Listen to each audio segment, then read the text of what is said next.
প্ৰজ্ঞা study Assam YouTube চেনেললৈ সকলোকে সম্ভাষণ জনাই আজি আপোনালোকৰ মাজলৈ আগবঢ়াবলৈ লৈছো আসাম ডাইৰেক্ট ৰিক্ৰুটমেন্টৰ গ্ৰেড 3 গ্ৰেড 4 আসাম পুলিচ আৰু টেট এক্সামৰ 2024 ৰ বাবে যোগ্যতা কৰা অতি গুৰুত্বপূৰ্ণ 30টা এমসিকিউ প্ৰশ্নোত্তৰ লৈ আশা কৰো ইয়াত আলোচনা কৰা প্ৰশ্নকেটিয়ে আগন্তুক পৰীক্ষাত আপোনালোকৰ বাবে কিছু সহায়ক হ'ব গতিকে ভিডিওটো আৰম্ভণিৰ পৰা শেষলৈকে চাই মোৰ এই channel Pragya study Assam subscribe কৰি লাইক শেয়াৰ আৰু কমেন্ট কৰিবলৈ নেপাহৰিব আজি ভিডিওটোৰ প্ৰথম প্ৰশ্নটি হৈছে which north eastern state is known as the jewel of India উত্তৰ পূবৰ কোনখন ৰাজ্যক ভাৰতৰ গহনা বুলি কোৱা যায় অপচনসমূহৰ ভিতৰত ইয়াৰ শুদ্ধ উত্তৰ হ'ব অপচন সি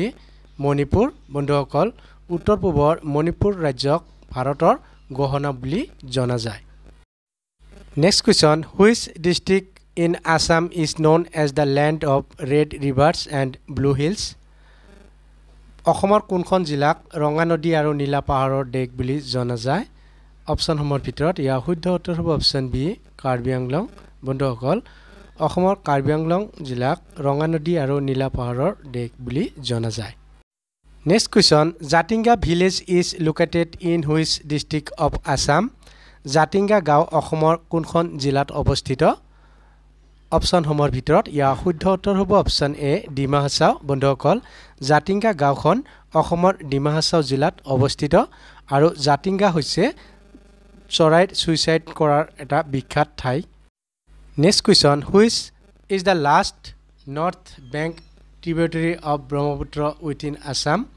অসমৰ ভিতৰত ব্ৰহ্মপুত্ৰৰ উত্তৰ পাৰৰ অন্তিম উপনদী কোনখন অপচনসমূহৰ ভিতৰত ইয়াৰ শুদ্ধ উত্তৰ হ'ব অপচন এ সোণকোষ বন্ধুসকল সোণকোষ হৈছে অসমৰ ভিতৰত ব্ৰহ্মপুত্ৰৰ উত্তৰ পাৰৰ অন্তিমখন উপনৈ next question which tributary of Brahmaputra is the largest ব্ৰহ্মপুত্ৰৰ আটাইতকৈ ডাঙৰ উপনদী কোনখন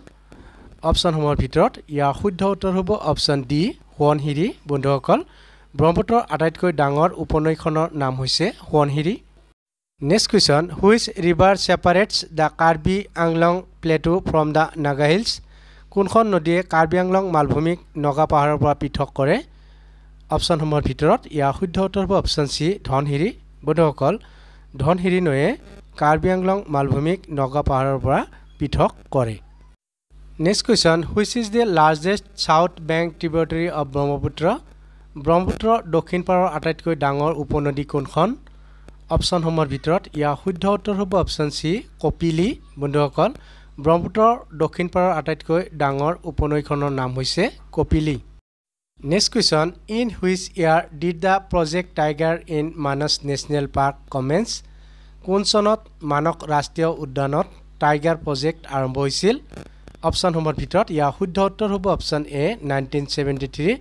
অৰ্থাৎ 1973 চনত মানস ৰাষ্ট্ৰীয় উদ্যানত টাইগাৰ প্ৰজেক্ট আৰম্ভ কৰা হৈছিল next question which one is the largest district in Assam by land area মাটিকালি অনুযায়ী অসমৰ আটাইতকৈ ডাঙৰ জিলা কোনখন অপচনসমূহৰ ভিতৰত ইয়াৰ শুদ্ধ উত্তৰ হ'ব অপচন বি কাৰ্বি আংলং বন্ধুসকল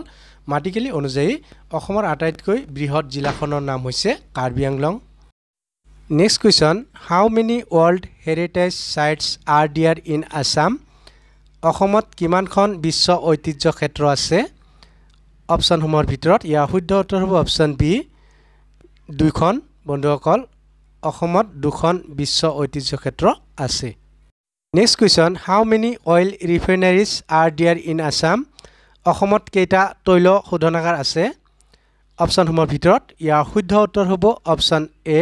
4 অৰ্থাৎ 4খন বন্ধুসকল অসমত সৰ্বমুঠ 4টা তেল শোধনাগাৰ আছে next question which river flows through the northern part of the Kaziranga national park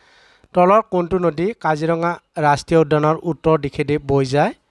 অপচনসমূহৰ ভিতৰত ইয়াৰ শুদ্ধ উত্তৰ হ'ব অপচন ডি ব্ৰহ্মপুত্ৰ বন্ধুসকল ব্ৰহ্মপুত্ৰ নৈখন কাজিৰঙা ৰাষ্ট্ৰীয় উদ্যানৰ উত্তৰ দিশেদি বৈ গৈছে next question which is the largest oil refinery in Assam তলৰ কোনটো অসমৰ বৃহত্তম তেল শোধনাগাৰ অপচনসমূহৰ ভিতৰত ইয়াৰ শুদ্ধ উত্তৰ হ'ব option B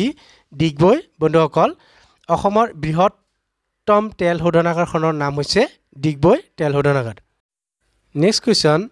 Parag festival is celebrated by which community Parag উৎসৱ কোন সম্প্ৰদায়ৰ লোকে উদযাপন কৰে অপশ্যনসমূহৰ ভিতৰত ইয়াৰ শুদ্ধ উত্তৰ হ'ব অপশ্যন বি মিচিং বন্ধুসকল পৰাগ উৎসৱ মিচিং সম্প্ৰদায়ৰ লোকে পালন কৰে next question in which district is the Jonbeel fair organized every year প্ৰতি বছৰে কোনখন জিলাত জোনবিল মেলা আয়োজন কৰা হয় অপশ্যনসমূহৰ ভিতৰত ইয়াৰ শুদ্ধ উত্তৰ হ'ব অপশ্যন চি মৰিগাঁও বন্ধুসকল প্ৰতি বছৰে মাঘ মাহত মৰিগাঁও জিলাৰ জাগিৰোড আৰু জাগিভকত গাঁৱত জোনবিল মেলা অনুষ্ঠিত হয় next question which is the first national park in Assam অসমৰ প্ৰথমটো ৰাষ্ট্ৰীয় উদ্যান কোনখন অপশ্যনসমূহৰ ভিতৰত ইয়াৰ শুদ্ধ উত্তৰ হ'ব অপশ্যন ডি কাজিৰঙা বন্ধুসকল অসমৰ প্ৰথম ৰাষ্ট্ৰীয় উদ্যানখনৰ নাম হৈছে কাজিৰঙা ৰাষ্ট্ৰীয় উদ্যান next question in terms of land area the smallest district in Assam is মাটিকালি অনুযায়ী অসমৰ আটাইতকৈ সৰু জিলাখন হৈছে অপশ্যনসমূহৰ ভিতৰত ইয়াৰ শুদ্ধ উত্তৰ হ'ব option A South Salmara Mankachar বন্ধুসকল মাটিকালি অনুযায়ী অসমৰ আটাইতকৈ সৰু জিলাখনৰ নাম হৈছে South Salmara Mankachar next question who is the ex officio chairman of Rajya Sabha ৰাজ্যসভাৰ পদেন সভাপতি কোন অপশ্যনসমূহৰ ভিতৰত ইয়াৰ শুদ্ধ উত্তৰ হ'ব অপশ্যন বি উপৰাষ্ট্ৰপতি বন্ধুসকল উপৰাষ্ট্ৰপতি হৈছে ৰাজ্যসভাৰ পদেন সভাপতি next question who is known as the father of Lok Sabha কাক লোকসভাৰ জনক বুলি জনা যায় অপশ্যনসমূহৰ ভিতৰত ইয়াৰ শুদ্ধ উত্তৰ হ'ব option A G V Mavalankar বন্ধুসকল জি ভি মাভালংকাৰক লোকসভাৰ জনক বুলি জনা যায় next question how many sessions of Lok Sabha take place in a year এবছৰত লোকসভাৰ কেইখন অধিৱেশন অনুষ্ঠিত হয় অপশ্যনসমূহৰ ভিতৰত ইয়াৰ শুদ্ধ উত্তৰ হ'ব অপশ্যন বি তিনিখন বন্ধুসকল এবছৰত লোকসভাৰ তিনিখন অধিৱেশন অনুষ্ঠিত হয় next question who decides whether a bill is a money bill or not এখন বিধেয়ক অৰ্থ বিধেয়ক হয় নে নহয় কোনে সিদ্ধান্ত লয় অপশ্যনসমূহৰ ভিতৰত ইয়াৰ শুদ্ধ উত্তৰ হ'ব অপশ্যন চি লোকসভাৰ অধ্যক্ষ স্পীকাৰ অফ দ্য লোকসভা বন্ধুসকল লোকসভাৰ অধ্যক্ষই এখন বিধেয়ক অৰ্থ বিধেয়ক হয় নে নহয় তাৰ সিদ্ধান্ত লয় next question who was the first speaker of the Lok Sabha লোকসভাৰ প্ৰথম অধ্যক্ষ কোন আছিল অপশ্যনসমূহৰ ভিতৰত ইয়াৰ শুদ্ধ উত্তৰ হ'ব option A G V Mavalankar বন্ধুসকল লোকসভাৰ প্ৰথম অধ্যক্ষগৰাকী আছিল G V Mavalankar next question what is the term of member in Rajya Sabha ৰাজ্যসভাৰ সদস্যৰ কাৰ্যকাল কিমান অপশ্যনসমূহৰ ভিতৰত ইয়াৰ শুদ্ধ উত্তৰ হ'ব অপশ্যন ডি 6 ইয়াৰ্ছ অৰ্থাৎ 6 বছৰ বন্ধুসকল ৰাজ্যসভাৰ সদস্যৰ কাৰ্যকাল 6 বছৰ next question who was the first chairman of Rajya Sabha ৰাজ্যসভাৰ প্ৰথম অধ্যক্ষ কোন আছিল অপশ্যনসমূহৰ ভিতৰত ইয়াৰ শুদ্ধ উত্তৰ হ'ব option A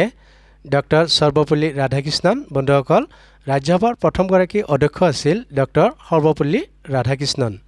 next question Lok Sabha is known as লোকসভাক কি বুলি জনা যায় অপশ্যনসমূহৰ ভিতৰত ইয়াৰ শুদ্ধ উত্তৰ হ'ব option D house of the people বন্ধুসকল লোকসভাক হাউচ অফ দ্য পিপুল বুলিও জনা যায় next question who was the first female speaker of the Lok Sabha লোকসভাৰ প্ৰথম অধ্যক্ষা কোন আছিল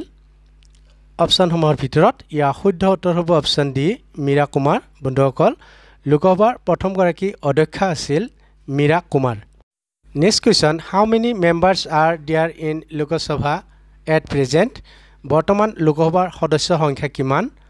অপশ্যনসমূহৰ ভিতৰত ইয়াৰ শুদ্ধ উত্তৰ হ'ব অপশ্যন বি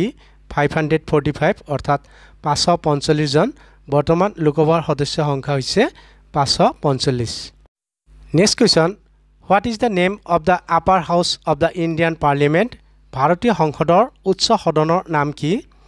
অপশ্যনসমূহৰ ভিতৰত ইয়াৰ শুদ্ধ উত্তৰ হ'ব অপশ্যন বি ৰাজ্যসভা বন্ধুসকল ভাৰতীয় সংসদৰ উচ্চ সদনৰ নাম হৈছে ৰাজ্যসভা আৰু নিম্ন সদনৰ নাম হৈছে লোকসভা পৰৱৰ্তী প্ৰশ্ন which Indian state has highest number of members in the Lok Sabha লোকসভাত কোনখন ভাৰতীয় ৰাজ্যৰ সৰ্বাধিক সদস্য আছে অপশ্যনসমূহৰ ভিতৰত ইয়াৰ শুদ্ধ উত্তৰ হ'ব অপশ্যন ডি উত্তৰ প্ৰদেশ বন্ধুসকল লোকসভাত ভাৰতীয় ৰাজ্যৰ সৰ্বাধিক সদস্য থকা ৰাজ্যখনৰ নাম হৈছে Uttar Pradesh next question, who is the current speaker of Lok Sabha? লোকসভাৰ বৰ্তমান অধ্যক্ষ কোন? অপশ্যনসমূহৰ ভিতৰত ইয়াৰ শুদ্ধ উত্তৰ হ'ব অপশ্যন চি, ওম বিৰলা। বন্ধুসকল, বৰ্তমান লোকসভাৰ অধ্যক্ষগৰাকী হৈছে Om Birla. Next question, how many members are elected from Assam in Rajya Sabha? অসমৰ পৰা ৰাজ্যসভালৈ কিমানজন সদস্য নিৰ্বাচিত হয়? অপশ্যনসমূহৰ ভিতৰত ইয়াৰ শুদ্ধ উত্তৰ হ'ব অপশ্যন এ, 7 অৰ্থাৎ 7জন। বন্ধুসকল, অসমৰ পৰা ৰাজ্যসভালৈ 7গৰাকী সদস্য নিৰ্বাচিত হয়। বন্ধু বান্ধৱীসকল, ভিডিঅ'টো চাই কেনে লাগিল লাইক কমেণ্ট যোগে জনাব। এনেধৰণৰ নতুন নতুন ভিডিঅ' পাই থাকিবলৈ এতিয়া ইউটিউবলৈ গৈ ছাবস্ক্ৰাইব কৰক প্ৰজ্ঞা ষ্টাডি আছাম। পুনৰ নতুন এটি ভিডিঅ'ৰ সৈতে আপোনালোকক লগ পোৱাৰ প্ৰতিশ্ৰুতিৰে আজিলৈ ইমানতে সামৰণি মাৰিছোঁ। ধন্যবাদ।